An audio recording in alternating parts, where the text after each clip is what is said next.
आपण पाहताय कोल्हापूर संकेत लाईव्ह, प्रत्येक घडामोडीचा अचूक संकेत। सीबीएस एसटी डेपोत बस खाली सापडून कर्मचाऱ्याचा मृत्यू, चालकाविरुद्ध शाहूपुरी पोलिसात गुन्हा।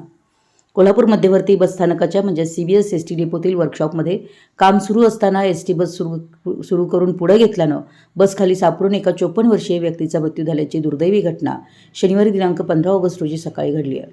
या प्रकरणी शाहूपुरी पोलिसांनी एसटी बस चालकाविरुद्ध गुन्हा दाखल केला आहे। पोलिसांनी दिलेल्या माहितीनुसार हातकणंगले तालुक्यात भादोले येथील 54 वर्षीय व्यक्ती सीबीएस एसटी डेपोतील वर्कशॉपमधील रॅम्पमध्ये MH14 KQ 9156 या क्रमांकाच्या एसटी बसवर काम करण्यासाठी गेले होते। काम पूर्ण करून सकाळी 10:55 ते रॅम्पमधून बाहेर येत होते। याच वेळी सदर एसटी बसचे चालक सिकंदर मनेर यांनी बस सुरू करून रॅम्पवरून पुढे घेतल्याचं पोलिसात तक्रारीत नमूद आहे। बस सुरू करताना तेथील व्यक्तींना पूर्वसूचना न दिल्याचा आरोप आहे। बस पुढे जात असताना संबंधित व्यक्ती बस खाली सापडल्यानं त्यांच्या अंगावरून बसचं चाक गेल्याचं पोलिसांनी नमूद केलं आहे। या दुर्घटनेत त्यांचा जागीच मृत्यू झाला। या घटनेप्रकरणी शाहूपुरी पोलीस ठाण्यात चालकाविरुद्ध गुन्हा दाखल करण्यात आला आहे। घटनेची नोंद 15 ऑगस्ट 2026 रोजी रात्री 7:30 वाजता करण्यात आली।